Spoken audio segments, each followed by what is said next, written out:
He was a titan of industry, a man who owned the New York skyline. She was his new, glittering prize of a wife. And standing before them, in the middle of the most exclusive gala of the year, was the woman they had both discarded. The ex-wife. What started as a whisper ended as a gunshot. The new wife mocked the ex-wife for the one thing she never had, a child. But as the billionaire husband laughed along, a laugh that echoed off the marble walls, he made the biggest mistake of his life. He didn't just humiliate his ex-wife. He unleashed her. He forgot who she really was, and in doing so, he just handed her the keys to his destruction. The air at the Metropolitan Museum of Art wasn't just air. It was a pressurized substance, thick with the scent of old money, new ambition, and 1,000 blooming peonies. The annual Pendleton Foundation Gala was the undisputed crown jewel of the New York social scene. To be invited meant you were someone. To be ignored meant you were everyone else. Eleanor Vance, for the first time in 6 years, was someone again. She had arrived alone, her name a quiet addition to the guest list, secured not by her past connection to the man whose name was carved into the museum's new wing, but by her own quiet, multi-million-dollar donation. She wore a simple, midnight blue gown by a designer no one had heard of yet, her only jewelry, the vintage sapphire earrings her grandmother had left her. She was elegant, understated, and completely invisible. Until she wasn't. Arthur Pendleton, her ex-husband, held court by the Temple of Dendur, a bronze pharaoh in a custom Tom Ford suit. On his arm was Serafina Duval, his new wife of 6 months. Serafina was a whirlwind of blinding white feathers and Harry Winston diamonds, her every movement calculated for the Vogue photographers. Eleanor had tried to avoid them. She had made her donation, exchanged pleasantries with the museum curator, and was planning a quiet exit. But Serafina had spotted her. Like a panther spotting a fawn, her eyes narrowed, and a cruel, beautiful smile spread across her face. She glided over, dragging Arthur with her. "Eleanor, I almost didn't recognize you. You look so simple. It's brave." Eleanor inclined her head. "Serafina." "Arthur. Arthur, darling, isn't she brave?" Serafina cooed, her hand drifting down to rest protectively on her own slightly rounded stomach. A new development, one that had been splashed across page 6 that very morning. Arthur, for his part, looked bored. "Eleanor, good of you to contribute." The air crackled. Serafina leaned in, her voice dropping to a conspiratorial hiss, yet pitched just loud enough for the small circle of donors and reporters nearby to hear. "I just feel so blessed," Serafina said, her hand caressing the bump. "To be able to give Arthur what he's always deserved. A legacy. An heir.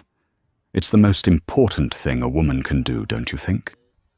Eleanor's face remained a mask of polite indifference. "I think there are many ways to build a legacy, Serafina." Serafina laughed, a tinkling, brittle sound. "Oh, of course, for those who can't do it the natural way." She looked Eleanor up and down, a performative flicker of pity in her eyes.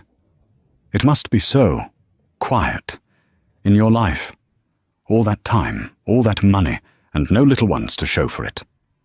Such a shame you could never give him this." She paused for effect. "Some women are just incomplete." The words hung in the air, a deliberate, venomous strike. The small circle of onlookers held their breath. They all knew the story, or the story Arthur had fed them. The tragic, barren first wife. Eleanor's eyes didn't go to Serafina. They locked onto Arthur. She was waiting for him, the man she had known for 2 decades, the man she had built, the man she had protected, to shut this down, to show an ounce of decency. Arthur Pendleton met her gaze, a flicker of something in his eyes. Annoyance? No, it was recognition. And then he did the one thing that sealed his fate. He chuckled.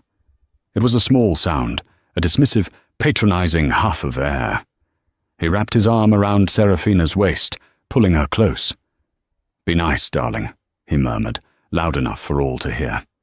"It's not her fault. She's barren." The word barren echoed. It wasn't a whisper. It was a judgment. The small crowd visibly relaxed. The king had spoken. The joke was sanctioned. The ex-wife was fair game. But Eleanor Vance didn't cry. She didn't flush with shame. A strange, glacial calm settled over her. The hurt that had lived in her chest for years didn't just fade. It crystallized. It turned from a dull ache into a diamond-hard point. She looked at Serafina, the vapid, cruel girl who thought she'd won. Then she looked at Arthur, the man who had just confirmed he was a coward. She smiled, a tiny, cold smile that didn't reach her eyes. "You will regret that laugh, Arthur," she said, her voice clear and low, cutting through the murmurs. "Both of you." She didn't wait for a response.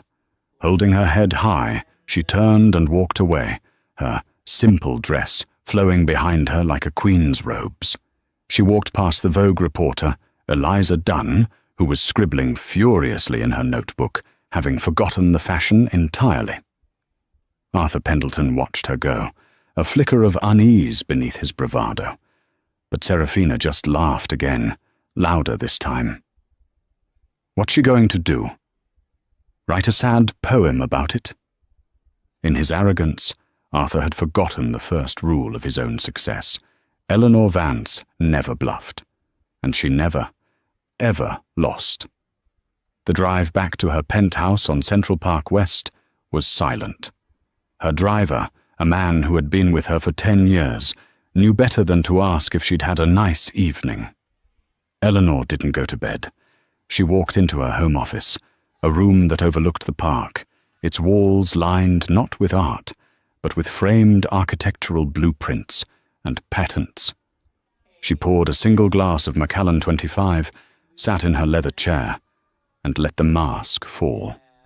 The tears that came weren't for the insult. They were for the fool she had been. Barren. The word was a lie, a thick, suffocating blanket of a lie she had woven herself, a lie she had agreed to wear like a shroud to protect him. Her mind flashed back 12 years. They weren't Arthur Pendleton, the Titan, and Eleanor, the quiet wife. Then, they were just Arthur and Ellie, working out of a rented garage in Palo Alto. He was the salesman, the visionary with the $1 million smile. She was the brains. Eleanor Vance wasn't just a socialite. She held dual degrees from MIT in structural engineering and computer science. The core technology that Pendleton Industries was built on, a revolutionary biosynthetic material that was now in everything from skyscrapers to military aircraft, wasn't Arthur's. It was hers. It came from her graduate thesis. He had convinced her to put the company in his name. "It looks better," he'd said. "A strong front man. We're a team, Ellie. What's mine is yours." She had believed him, and as the company exploded, she had retreated, letting him take the credit. She loved the work, not the spotlight. Then came the desire for a family, or more accurately, Arthur's desire for an heir. They tried for 2 years. Nothing. Then came the appointments, the sterile, white rooms of fertility clinics, the invasive questions, the pitying looks from nurses. Eleanor's mind pinpointed the exact moment the lie began. A sterile office on Park Avenue. Dr. Evelyn Reed, the top reproductive endocrinologist in the country. The folder with the test results. Dr. Reed hadn't looked at Eleanor. She had looked at Arthur. "The test results are conclusive," Dr. Reed had said, her voice gentle. "Mrs. Pendleton, your fertility is perfectly normal. Excellent, in fact. Arthur had beamed, a self-satisfied "I knew it" look on his face, until the doctor continued. "Mr. Pendleton, the issue is not with your wife. Your tests show extreme complications. Azoospermia. 0 viable count. It's congenital." She had paused. "To be clear, Mr. Pendleton, you are biologically sterile. You cannot have children. You never could." Eleanor remembered the silence, the sound of the clock on the wall. Ticking. Ticking. She had felt relief. It wasn't her. After years of feeling like a failure, it wasn't her. But Arthur had shattered. His arrogance, his swagger, it all crumbled. He didn't see a medical diagnosis. He saw an invalidation. "That's impossible," he'd hissed. "Your test is wrong. Run it again." "We ran it 3 times, Mr. Pendleton." This cannot get out," Arthur had stammered, his face pale. "My father. My board. They see me as weak. This would ruin me. A Pendleton who can't produce an heir? It's a joke." Eleanor had watched the man she loved dissolve into a paranoid, terrified boy. He had looked at her, his eyes pleading.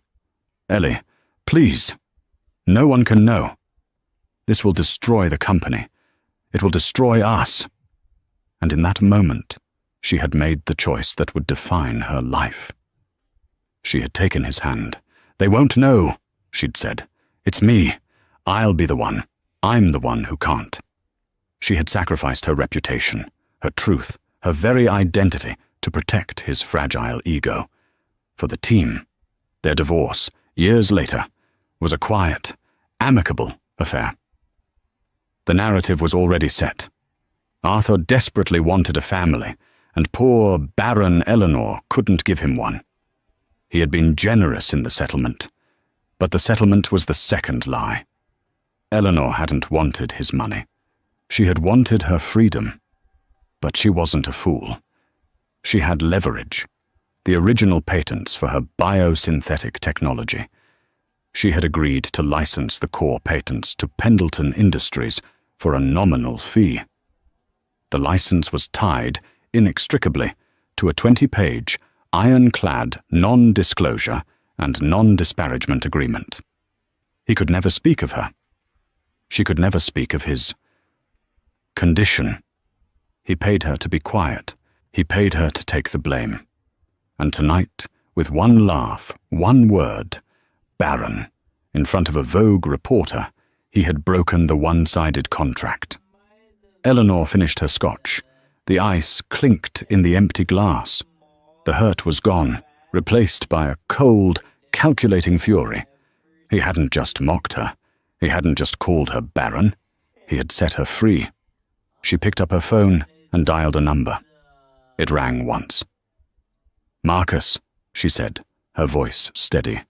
"It's Eleanor. Wake up. We have work to do." Serafina Duval Pendleton admired her reflection in the black mirror surface of her penthouse elevator.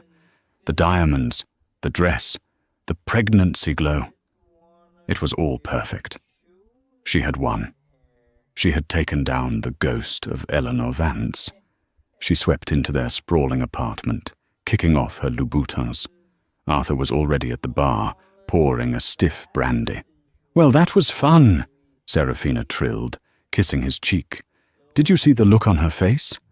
I thought she was going to turn to dust." "You laid it on a bit thick, don't you think?" Arthur grumbled, not looking at her.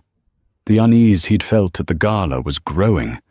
Eleanor wasn't reactive.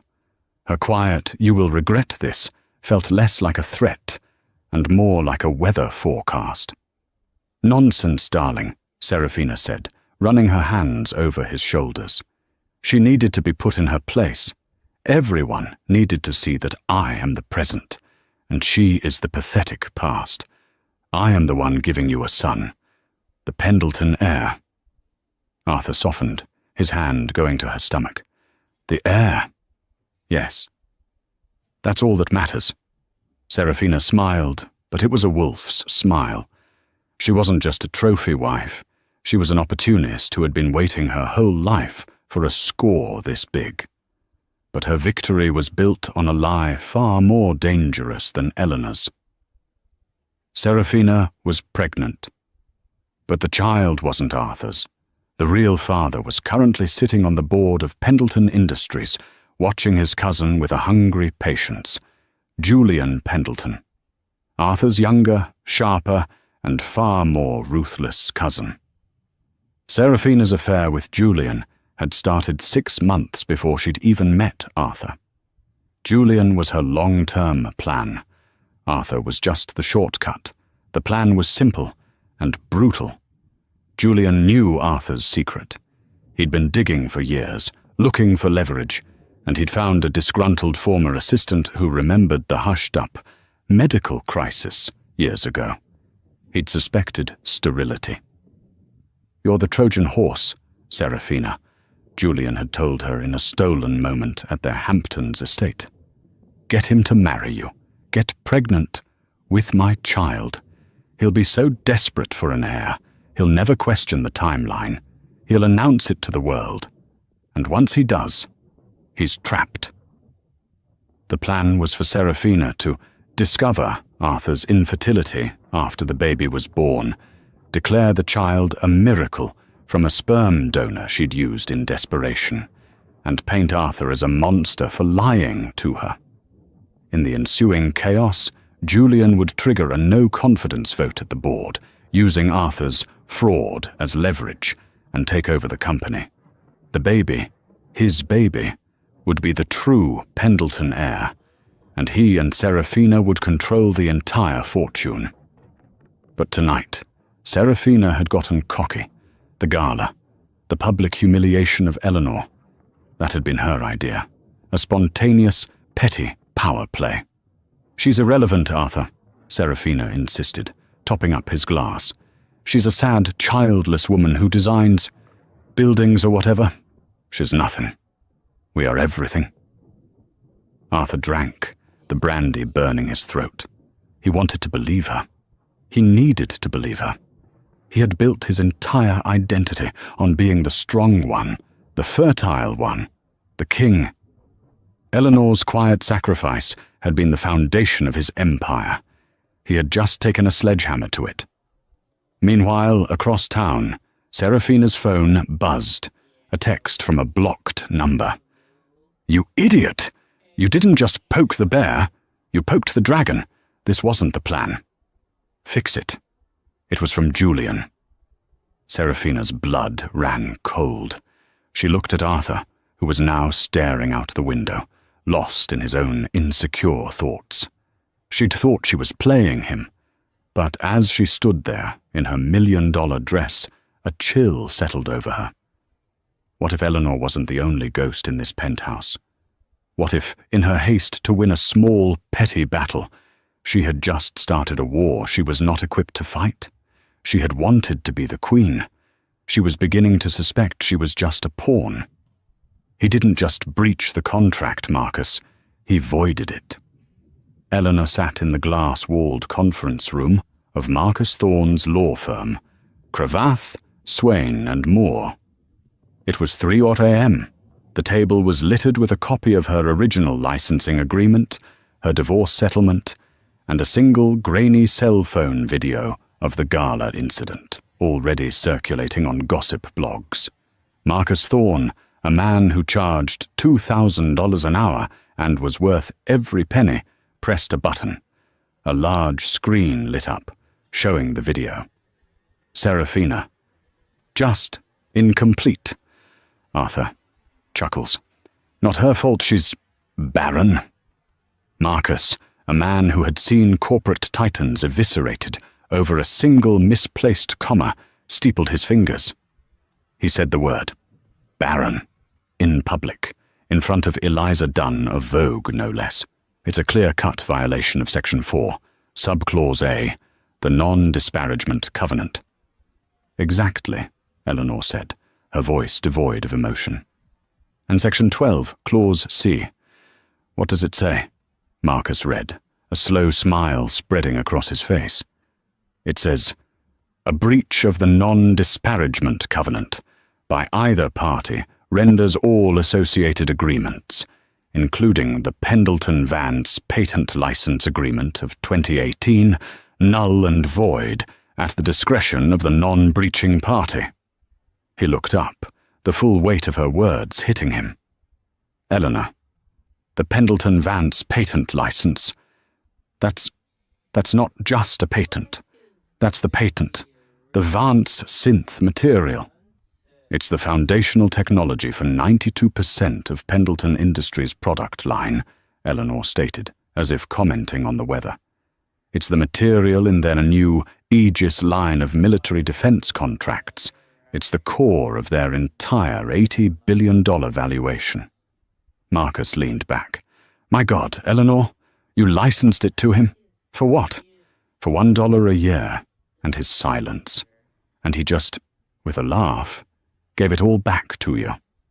Marcus started to pace, his mind buzzing. He didn't just call you a name, Eleanor.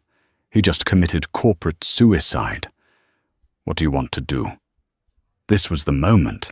She could sue him for damages, take a massive payout, ruin him in the press.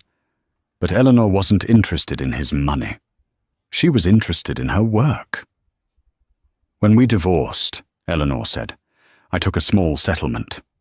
But I also started a new, quiet company, Vance Technologies. It's been operating in stealth mode for 5 years. I've been improving the patent. I've created Vance Synth 2.0. It's 50% stronger, 30% lighter, and 100% owned by me. Marcus stopped pacing. Eleanor, what are you saying? Arthur's company is built on an obsolete product. He just doesn't know it yet. And as of 9:00 a.m. this morning, he no longer has the license to even use that. She slid a document across the table. I don't want to sue him for money, Marcus. I want to acquire. Marcus read the document. It was a proposal, a hostile takeover bid. You're going to use the patent violation to force a default, he whispered, the audacity of it dawning on him. You're not going to sue him for damages.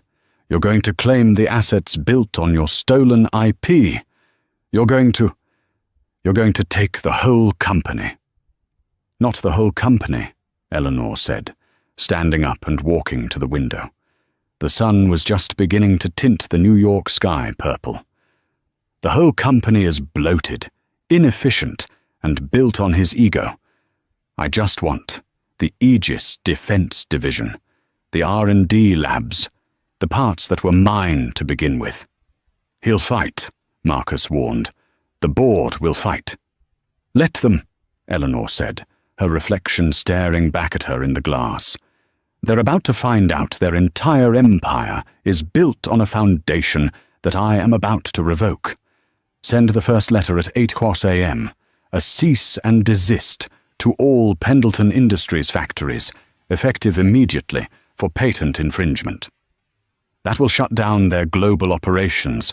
The stock will— Yes, it will, Eleanor said. And a second letter, she continued, to the board of directors.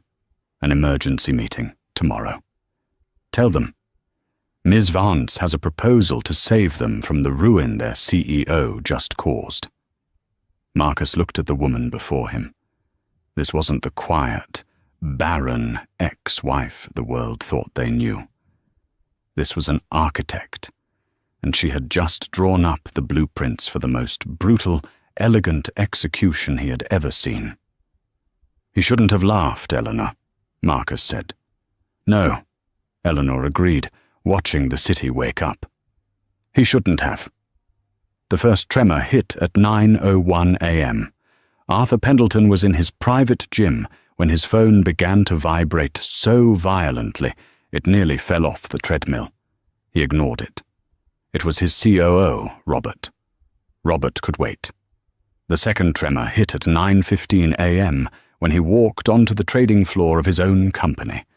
The atmosphere was a tomb.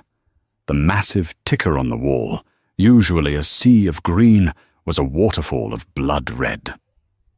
PDN, 2250. PDN 3175.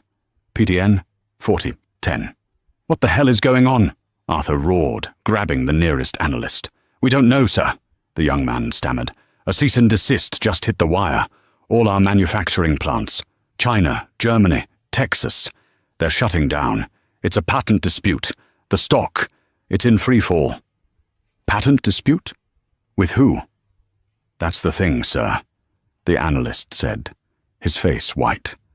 The filing, it's from Vance Technologies. We don't know who that is. But Arthur did. He didn't run to his office. He teleported. He slammed the door, his hands shaking. Vance! It couldn't be. She didn't have. She wasn't. His private line rang. It was Marcus Thorne. You can't do this, Eleanor! He bellowed into the phone, skipping the pleasantries. This is insane! You'll destroy us! You'll destroy yourself! Your stock is tied to this! Marcus Thorne's voice was impossibly calm. Good morning, Arthur. I'm afraid Miss Vance is no longer a shareholder. She divested her remaining shares over 6 months ago, at peak value. Smart, really. It's as if she knew an unstable element might compromise the company's integrity. You... Arthur couldn't breathe. She's bluffing. It's a shakedown. How much does she want? 10 million? 100? Miss Vance is not interested in your money, Arthur. She's interested in her property. The cease and desist is real. You have 24 hours to halt all production using her intellectual property, which, as I recall, is all of it. Or the federal marshals will do it for you. She can't. That license, it was ironclad. It was, Marcus agreed pleasantly, until you stood up at a party full of reporters and breached the non-disparagement clause, calling your ex-wife Baron? Tisk, tisk. Not just cruel, Arthur. Catastrophically expensive. The board has been notified. They'll be meeting tomorrow at 10:15 a.m. I'd advise you to attend. The line clicked dead. Arthur slumped into his chair. Baron. One word, one laugh. The third tremor hit at noon. Eliza Dunn's piece for Vogue dropped online. It wasn't a gossip column. It was a character assassination. It was titled, The King's Laugh, How Arthur Pendleton's Hubris Just Cost Him an Empire. It didn't just report the insult. It analyzed it. It painted Seraphina as a cheap, cruel usurper. It painted Arthur not as a king, but as a weak, pathetic man who hid behind his new wife's skirts while he mocked the woman who had built his kingdom. It recontextualized everything. Suddenly, all the old barren wife stories looked like what they were, a misogynistic smear campaign. By 2 p.m., PDN stock was halted. The company had lost 40% of its value. Billions. Wiped out. The fourth tremor was personal. He stormed back to the penthouse. Seraphina was in the lounge, on the phone with her publicist, screaming. What do you mean Vogue won't take my call? I'm... Get out, Arthur whispered, his voice shaking with a rage so cold it terrified her. What? Arthur, darling, it's just a silly article. You, he said, advancing on her. This was you, your petty, stupid performance. You just had to poke her. You just had to win. I was defending you, Seraphina shrieked, backing away. You weren't defending me. You were lighting a forest fire.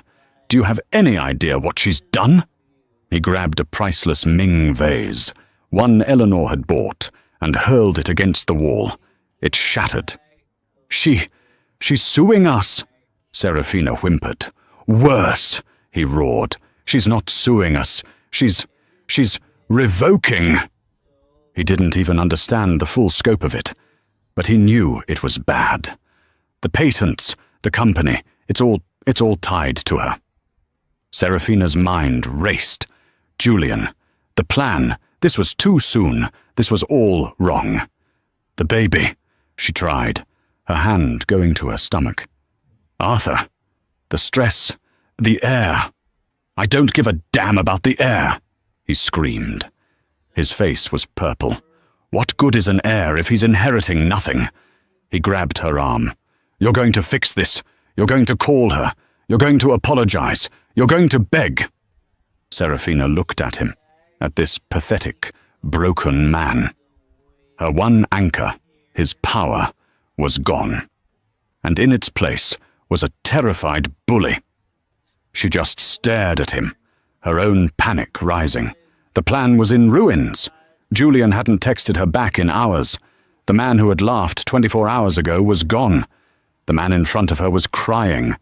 The boardroom on the 80th floor of Pendleton Tower was a cathedral of glass and fear.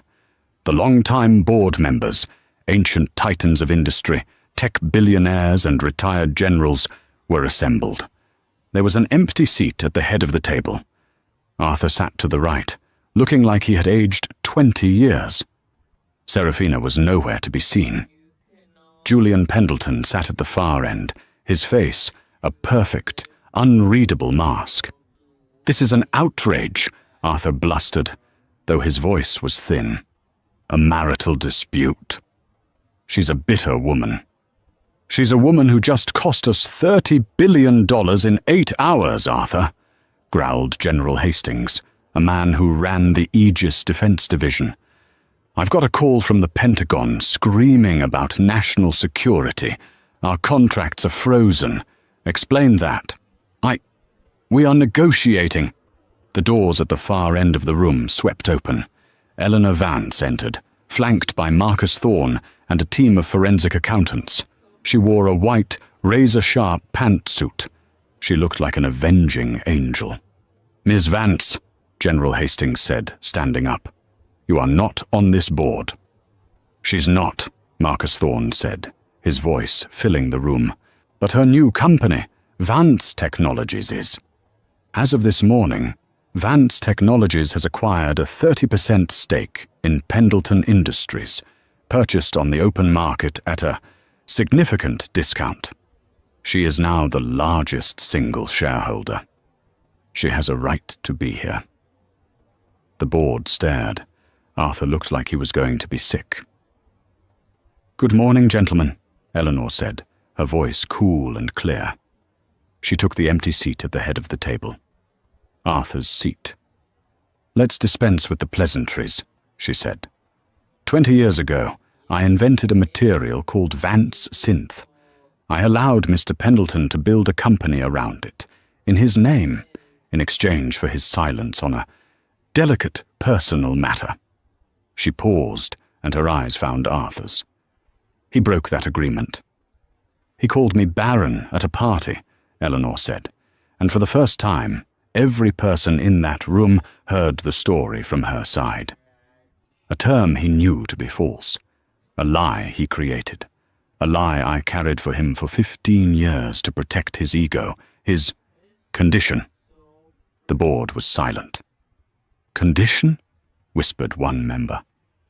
"Arthur Pendleton is, and always has been, sterile," Eleanor stated flatly. The gasp in the room was deafening. Arthur was exposed. The king was not just naked, he was a fraud. "Which," Eleanor continued, her gaze sweeping the table, "brings us to a fascinating secondary problem." Her eyes landed on Julian, and then, for the first time, she acknowledged the elephant in the room. "Serafina," she said, though the woman wasn't there. "His new wife, who is, according to page 6, pregnant." The room went from silent to a black hole. Arthur's head snapped up. He looked at Julian. Julian just smiled. The board members, men who lived and died by calculation, all did the math at the same time.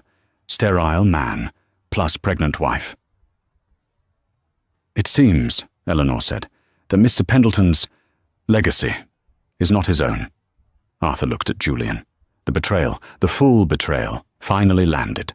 The affair, the baby, the stock. It was a coup. "Julian, you," Arthur choked out. Julian finally spoke. "It was a good plan, Arthur, but you got sloppy. You let your ego get in the way."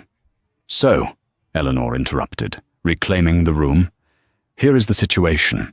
Your CEO is a fraud, his heir is an imposter, and your entire company is guilty of mass patent infringement.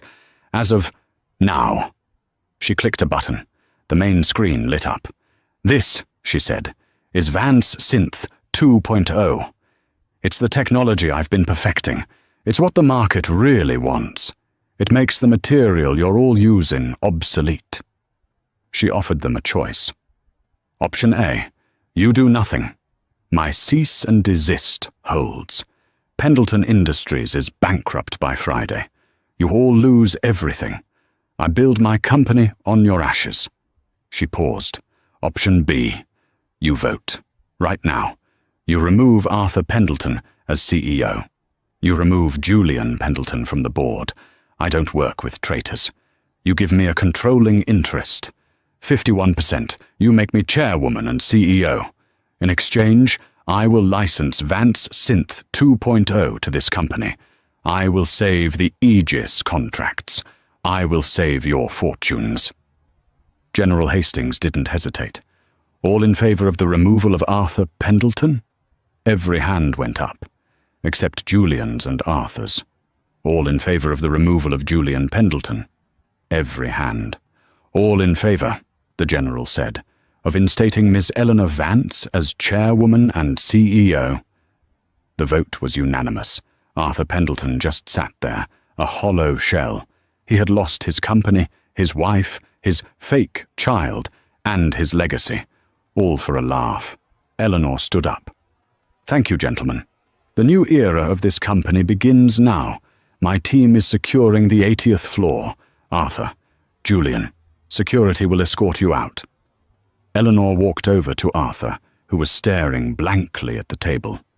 She leaned in, her voice a whisper only he could hear.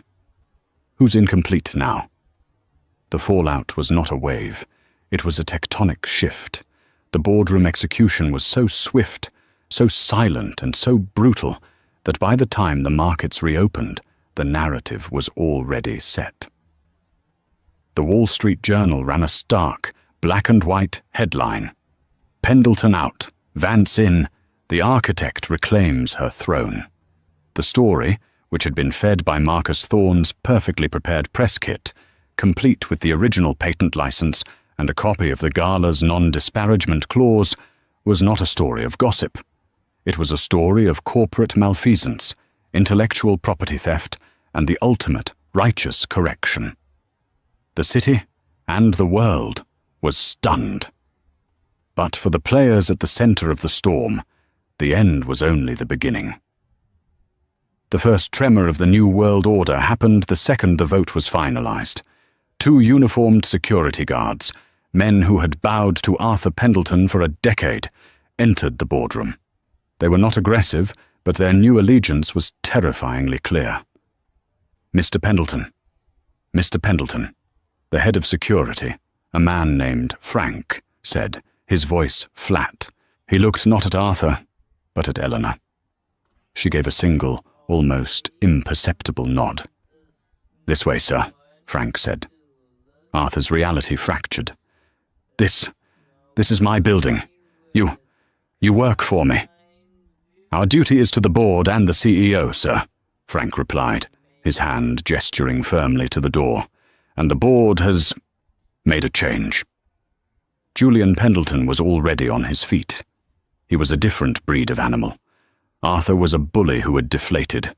Julian was a viper who had been cornered. His face was a mask of cold, calculating fury. He straightened his $10,000 suit, his eyes locking on Eleanor. He said nothing, but the look was a promise of a war yet to come. Eleanor met his gaze, unfazed. "Your access codes were deactivated during this meeting, Julian. Your company-issued car is being returned. I'm sure you know your way to the main elevators. I'd advise against the side exit. Page 6 is already there." She had thought of everything. She hadn't just beaten him. She had humiliated him, trapping him in the same media circus he had tried to create. Arthur was a different story. He was a ghost, stumbling from the room. He didn't speak. He just walked. The two men, the cousins, the conspirators, didn't look at each other as they were escorted out. The elevator ride down was silent. Julian stared at the numbers. Arthur stared at the floor. When the doors opened to the grand lobby, it was a war zone. The rumors had leaked. 100 camera flashes exploded, a wall of white-hot light. "Arthur, is it true? Mr. Pendleton, have you been fired? Who is Eleanor Vance? Is Seraphina's baby really Julian's?" The last question hit Arthur like a physical blow. He staggered, shoving a reporter. Get off me!" Julian, meanwhile, simply melted into the chaos, a shadow disappearing into the crowd, his face a thundercloud. But Arthur was trapped. He was the spectacle. He fled, shoving his way into a waiting car, one he didn't realize was his last, and screamed at the driver to just go. He stormed into the penthouse to find Seraphina, not in tears, but in a state of frantic, terrified packing. Not suitcases. She was stuffing Birkin bags with the diamonds, the watches, the bonds she kept in the safe. They kicked you out," she stammered, her hands full of glittering necklaces. "Arthur, what do we do?" Arthur looked at her, at the stolen goods, at her terrified, vapid face, and the last shred of his denial snapped. "We!" he roared, a sound so primal it made her drop a diamond bracelet. "There is no we, you filth. Arthur, you have to fix this. The baby, our baby, ours." He advanced on her, and for the first time, Seraphina saw not a fool, but a monster. I knew it was his. You and Julian, you planned this. "You laughed," she shrieked, backing away. "You were supposed to be the king. You were supposed to protect me. You were so weak, you let her. That nothing—" "She is not nothing," Arthur screamed, his voice cracking. "She's everything. She's the company. She's the money. She's the heir. And you stupid girl. You just had to mock her." He grabbed her arm. "This is all your fault." "My fault? You're the one who's sterile. You pathetic old fraud." The word hit him harder than any camera flash. He stopped.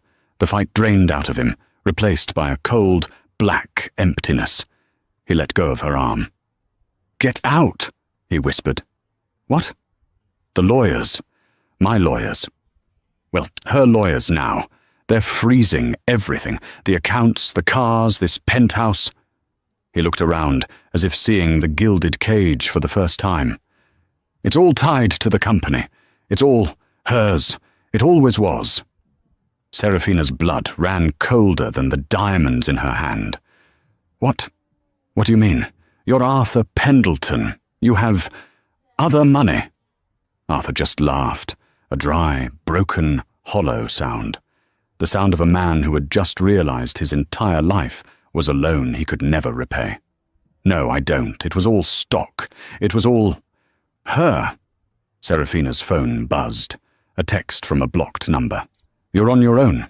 Delete this number." Julian. The betrayal was absolute. She was a pawn, and the board had been cleared. She looked at Arthur, the pathetic, ruined man. She looked at the diamonds she could no longer sell. She grabbed her purse, shoved her phone in her pocket, and ran. She didn't take the private elevator. She took the service stairs, fleeing like the thief she was. Her fall was swift. The Vogue article had made her a pariah. She was blacklisted from every event, every restaurant. Her publicist dropped her. Within a month, the diamonds were sold for pennies on the black market to pay for a lawyer. The divorce was a one-sided slaughter. Arthur, in his one final act of power, proved paternity. The Pendleton heir was exposed as a lie. Serafina was last seen by a Page 6 photographer, not at the Met, but at Port Authority, arguing with a bus station clerk, her face swollen from crying. She was irrelevant, a ghost in last year's couture. While the old world burned, Eleanor Vance was building. She didn't take a day. She didn't even take a breath. Her first act as CEO was to walk into Arthur's opulent, mahogany-panelled office. It was a dark, suffocating room, smelling of brandy and ego. "Remove all of it," she told an assistant. "The desk, the paintings, the carpet. I want glass, steel, and light. I've had enough of shadows." By noon, General Hastings, the gruff ex-military man from the board, was in her new, sparse office. "Ma'am," he said, the word "ma'am" new and cautious on his tongue. "The Pentagon is on the line. Let's call it apoplectic. Our Aegis contract is in jeopardy. They're talking about pulling it." "They're afraid, General." "As they should be," Eleanor said, not looking up from a stack of files. "Put them on speakerphone." A moment later, a voice boomed from the speaker. "Who in the hell is this? Who is Eleanor Vance? You've just compromised national security, ma'am." Eleanor leaned forward. "This is Chairwoman Vance, Admiral, and what I've done is saved national security." "What the hell is that supposed to mean?" "It means that for 10 years, Arthur Pendleton has been selling you a Ford Model T and calling it a rocket ship. The Vance synth material he was licensing from me was my prototype. It's obsolete." Silence.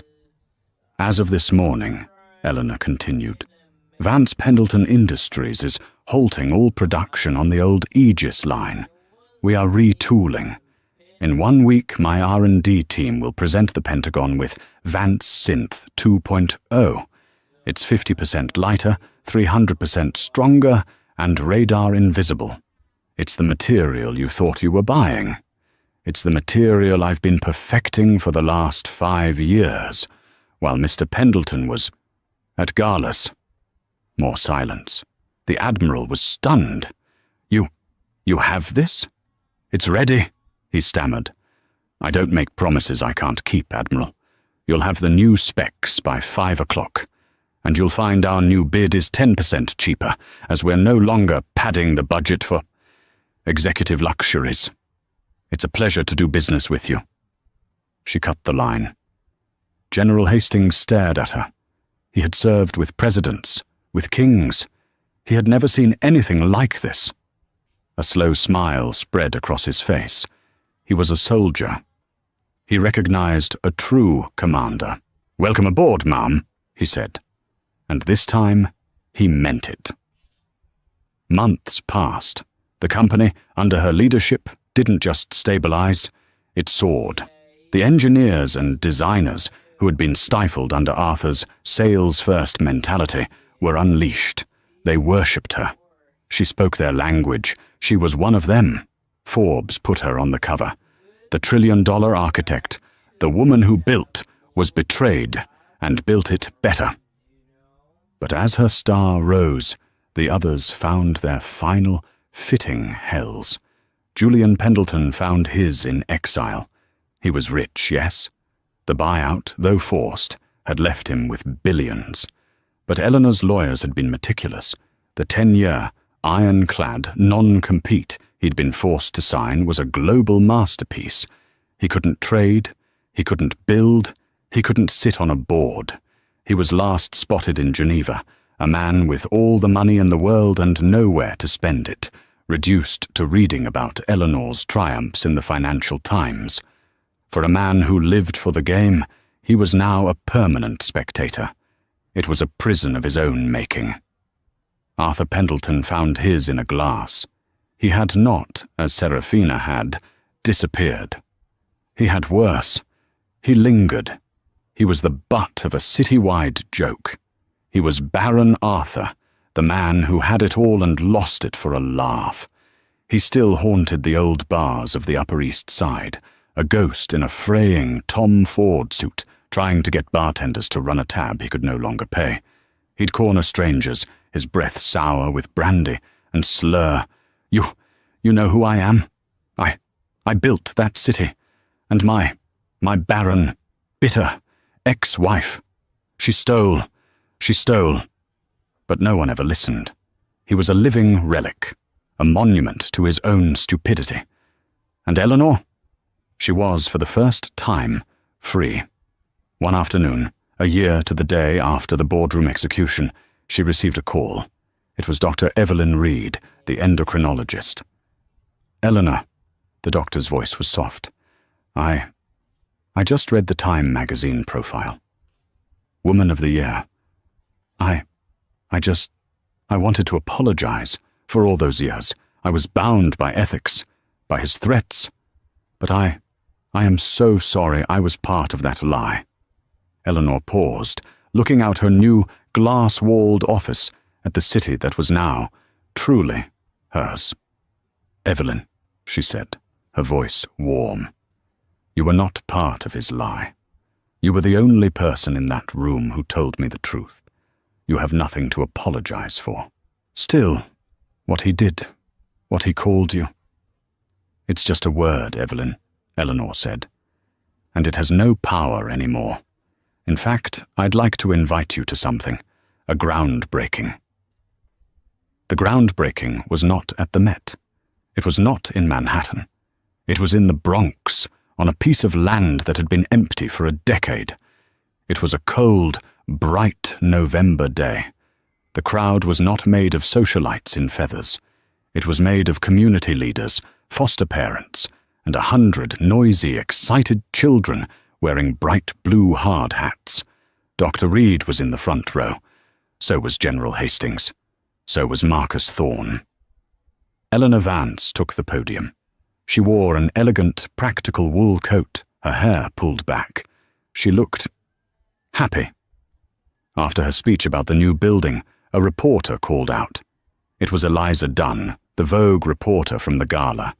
She wasn't snide now. She was humbled. "Miss Vance," she called out. "Eliza Dunn, Vogue. A year ago, I watched you be humiliated. Now you stand here as the most powerful woman in New York. You've rebuilt an empire. You've launched a new age of technology. But I have to ask, after all this, do you ever regret it? Not having a family? Not having children of your own?" The crowd hushed. This was the question, the one that had defined her. Eleanor smiled, a genuine, bright, unshakable smile. She walked to the front of the podium, her eyes finding the children in the front row. "Thank you for that question, Eliza," she said, her voice clear and carrying in the cold air. "It's a question that has followed me my entire life, in whispers, in pitying looks, and at parties, in very loud, cruel jokes." She looked at the crowd. "For 15 years I lived in silence. I allowed a narrative to be written for me, a story of what I lacked, a story of being incomplete, a story of being barren. I did it to protect a man's fragile ego. I did it because I thought that was loyalty. I was wrong. My ex-husband, and men like him, they believe a legacy is a simple, primal thing. It's blood, it's a name, it's a son. They believe a woman's value is tied only to what she can produce. They are tragically mistaken." She spread her hands, gesturing to the blueprints for the building behind her. "A legacy is not about producing. It is about building. A true legacy is not about what you leave behind in your blood. It is about what you leave behind in the world. It's about the foundations you lay for others." Today we are standing on what was once called barren ground. It was overlooked.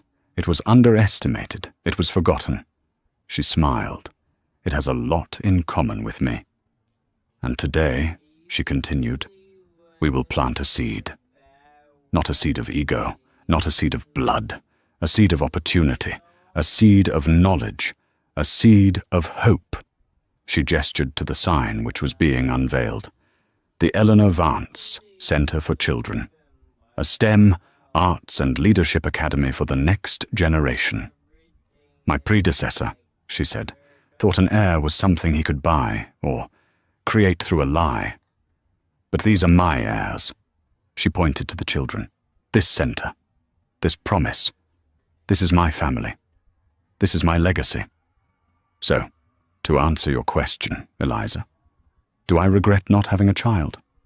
No, because I've come to realize I am not the mother of one. I am the architect for thousands. I was never barren. I was just busy building a better future. She turned, picked up a golden shovel, and plunged it into the hard, cold earth. The crowd exploded. The camera flashes this time were not for a scandal. They were for a beginning. As she lifted the first shovelful of dirt, a little girl in a hard hat ran up and handed her a single, slightly wilted daisy. Eleanor Vance took the flower, her eyes shining, and laughed. A real, full, joyous laugh. It was the only one that mattered, and that's where our story ends. A laugh at a party, a moment of cruel, public mockery, became the trigger for the greatest comeback in New York history. The new wife, who thought she had it all, learned that a baby isn't a weapon, it's a person. And the billionaire, who thought he was a king, learned that the woman he'd called barren was actually the only one who could grow anything real. Eleanor Vance proved that a legacy isn't about what you produce, it's about what you build. What did you think of Eleanor's ultimate revenge? Was it justice, or was it cold-blooded? Let me know in the comments below. Thank you for watching. If you loved this story of karmic retribution and triumph, please show your support. Hit that like button, share this video with someone who needs to see a good comeback, and most importantly, subscribe to the channel so you never miss a story. We have new dramas coming every week.